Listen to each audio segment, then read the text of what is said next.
Hey you guys, it's Peter, and I'm back. Of course I'm back, not going anywhere. Boost! I'm YouTube famous now. Available on iTunes in 2018, just you wait. Dad AF, the retro remix. I took my love and I took it down. A little landslide for you older folk out there, okay, that used to listen to the Stevie and the Fleetwood Mac back in the day, because that's when it was, anyway. So, let's get right into this video, shall we? But before we do, I have a little public service announcement. I was scrolling through one of my favorite people's Instagrams the other day, Sherilyn Barnes. Do y'all know her?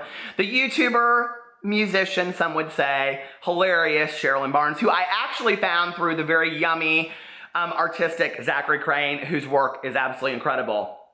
But I love Sherilyn Barnes, and she is absolutely hilarious. There's a little mystery revolving around Sherilyn Barnes if you don't know who she is. But I just wanted to put this message out there, and this, I think, if I could have, like, a motto for my channel, this would play at the very beginning of all of my videos. Games, you don't want to play games. Play games, don't play games. You try fucking playing games with me and I'll play a game with you, mate, and it'll be called How Quickly Can I Build Your Fucking Face In Fucking Piece of Shit. So that, I think, right there, explains a lot about my channel.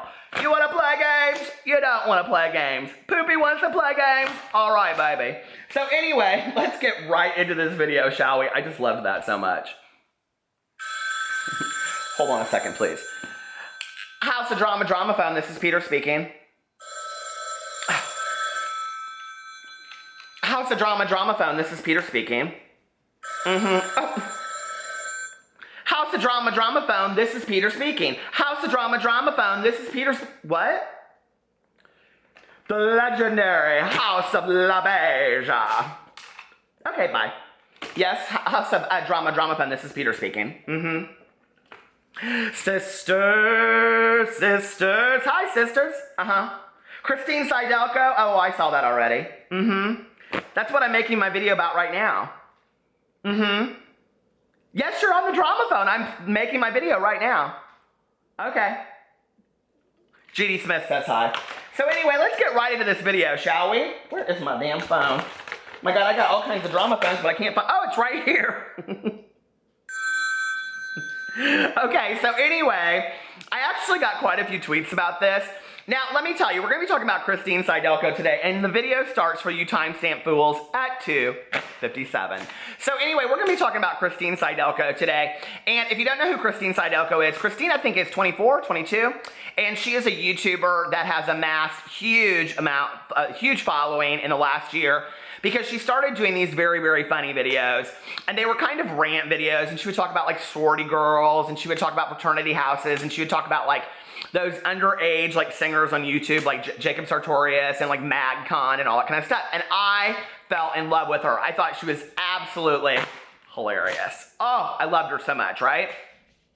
And then over time, it kind of went into her and her best Judy, Elijah Daniel, and they were like doing, and I guess he comes from Vine, I don't know. I loved Vine, but those two I didn't watch on Vine. So anyway, R.I.P. Vine, also R.I.P. Hugh Hefner. I always kind of growing up wanted to be a Playboy bunny. I think that says a lot about my life, don't you think? So anyway, I actually have a real key to the Playboy Club, because when I was growing up, my dad did his residency in Chicago at Northwestern University, and there was the Playboy Club. Do you guys remember it? It had a Playboy bunny on the top. Oh my God. And so I have a real metal Playboy Club key. So is that worth anything? I don't think so. Anyway, if it was, then I'll just quit this gig. Because, you know, we're just all on it for the money, right? So anyway, I was a huge fan of Christine Sydelko. I thought she was funny. Like, literally, there was nothing that she could say or do that I didn't think was funny. So then she started doing these, like, vlogging videos with Elijah. And at first I was like, who is this guy that she's in all these videos with? Like, this must be her best friend and all this kind of stuff, right? And so then over time, and it was always like, hey, Christine. Like, Elijah would be like, hey, Christine, ha, ha. And then they would be like, and he'd be like, what is that? And she'd be like, a dildo. And they go, ah. And I would laugh too, because I thought Christine was funny. But the shtick got old kind of over time, right? And it was always like them just kind of sitting around and doing stuff. And then it turned into them like, going out. There was lots of vlogging. It's like all vlogging almost, right? And then they like were talking about doing some kind of reality show, or it was gonna be like a docu-reality show, I guess. Like funny, but like fictional at the same time. Do y'all know what I mean? And so anyway, that was in the works. I don't know if it still is, but I do think that they both have a lot of humor to them. The thing is that for a while, Elijah and Christine worked really well together. I'm not really sure that I think they do today. And this is no dogging either one of them. I think they're both funny in their own right. I just think that they are both kind of spotlighters, that it's hard to watch. They don't like, when it first started, Elijah, like Christine played off of Elijah, and she was definitely the focus of why I watched, and I think why a lot of people watched. But since that time, like Elijah has kind of risen to fame a little bit. And so now when you're watching it, it's like, who am I watching, Elijah or Christine? And I originally signed on for Christine, not Elijah. His humor's okay, it's funny.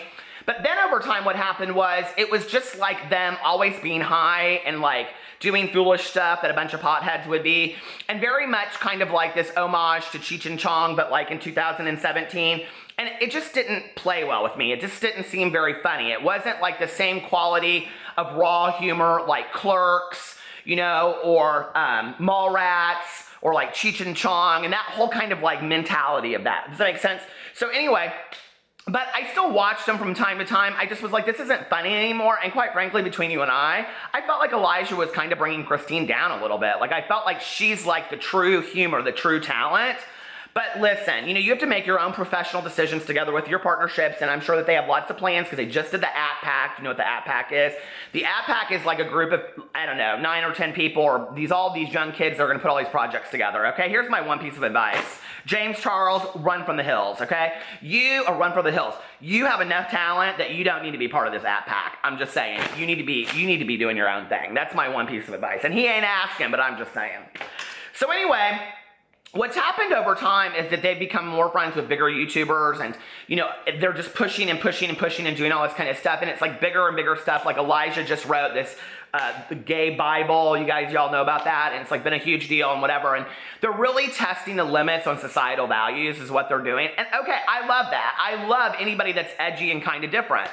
It's when it becomes to the point where it crosses over into cockiness and then arrogance is when I'm like, this isn't funny anymore, because really what I thought was humorous is really you, okay? And you're not that funny. Actually, you're almost kind of a little annoying is what it is. And so today, a bunch of people sent me this tweet out, and I saw it, and I was like, okay, I'm not surprised. And the tweet was, Christine tweeted out 12 hours ago, I got pulled over with a dried, bloody nose on my face, a lit joint, and no license, and didn't get arrested. It's amazing what crying will do. And then somebody immediately tweeted her saying something about white privilege, and she said, the Sneep Snoop said, this is why I hate Christine Sydelko. She put other people's lives at risk and got away with it because she's a semi-famous white girl. And she said back to her, shut the fuck up, Sneep Snoop. And then she tweeted after that, yes, I know that being white also helped my cause, but that doesn't make me a bad person for saying it was crying, so leave me alone, thanks, right?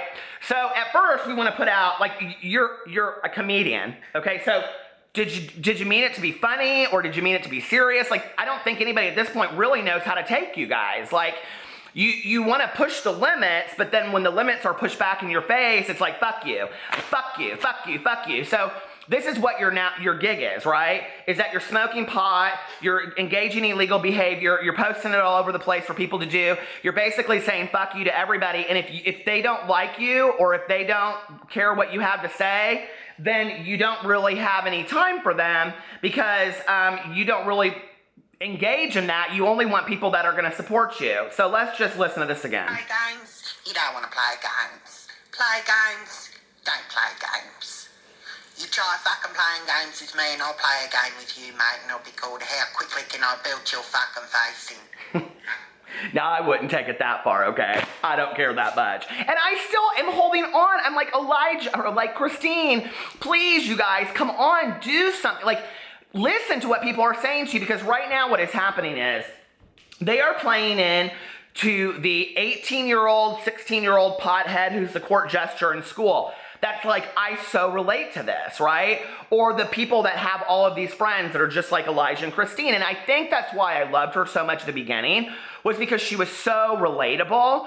But over time, she's become less relatable to me. Like, I don't really relate to the things she's talking about because I'm not 18 smoking pot, driving around with my friends partying till 2 o'clock in the morning, right? And so, like, that's just not my gig anymore. And I'm not real sure what's going to happen over the next couple of years when those people that love them phase out. Because here's the other thing is, you know, you're preaching to these people that love you, that basically are you. But what I wonder is, and I would just, let's see the lessons you're teaching. Because, you know, for me, it's always, what are you role modeling for other people, okay? So if you're in high school or college, this would be the lesson that you should take from Elijah and Christine. Smoke a shit ton of pot, have creative dreams, drive around and engage in illegal behavior, because she did. That in the state that I live, and that, maybe not in California, but in the state that I live in, that's operating under the influence.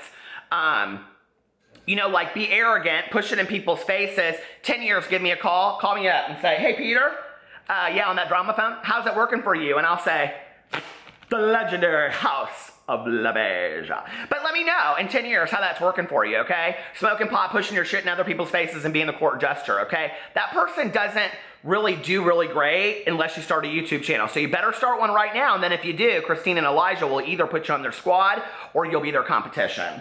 So anyway, I went into this tweet, and it was very, very interesting where it went, because I really thought that people would just be like, oh yeah, that's so funny, that's totally me, blah, blah, blah, blah, blah, and all this kind of stuff, right? That's not where it went at all. I really expected it to go there. In fact, I didn't think anybody would say anything about, like, you shouldn't be driving high, which we're going to talk about in a second. What they went for is, it goes right into this. So she says, I got pulled over with a dried, bloody nose in my face, a lit joint, and no license, and didn't get arrested. It's amazing what crying will do. And so then somebody says something about the white privilege, and she says, yes, I know that being white also helped my cause, but that doesn't make me a bad person for saying it was crying, so leave me alone, thanks. And then somebody else says, honey, white privilege doesn't exist, so you're fine. And then this girl says, please tell me you're not serious right now. And then this other person says back, I mean, come on. It just seems like such a bullshit argument. It's basically just the, is it because they're black argument? And then someone says, probably because of the constant cases of people of color being arrested and even killed for doing nothing other than being black. And then somebody else says, yeah, sorry to burst your bubble, but white privilege is definitely real and most of us recognize it, which is good. Amen. And then this person says, oh gosh darn, you blew my whole argument. Have fun in your BuzzFeed all whites are racist and get away with crimes argument. And then somebody underneath, the person that said it before, said that's not what anyone said.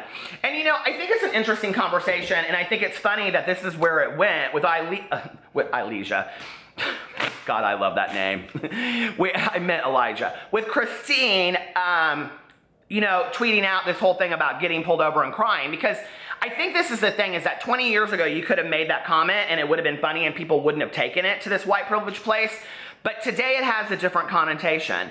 And, you know, I'm sure she's sitting here going, God, I just meant a fucking joke, and now it's there. But see, nobody knows how to take you, Christine, because you've become very political. You and Elijah have become very political and very serious.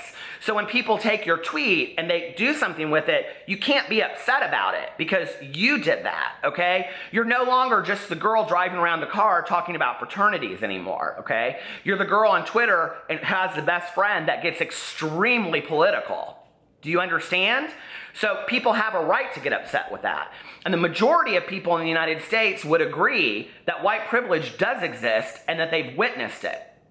So anyway, I wanted to address the whole smoking and driving thing because that, for me, is the issue, to be really honest with you. And my concern is that, you know, Christine is role modeling to all of these people. And this has been my issue from day one, that Christine, Elijah, Tana, all of their friends, you know, they just sit and party, you know, they make these, flagrant statements, and then they don't really think about the people that are watching their videos that they're role modeling for, which are typically between the ages of, let's say, 12 and 22, okay? Which is still impressionable, and really what we're seeing right here is some 20-year-old not I would not say developmentally matured young people that have a lot of power, a lot of following, and probably a lot of money, and I think that's great. Please use it for something good. Please use your humor in a way that you could be, I don't know, instead of just saying, screw everybody, this is what we're gonna do. Okay, you can do that, right? But be a role model for people.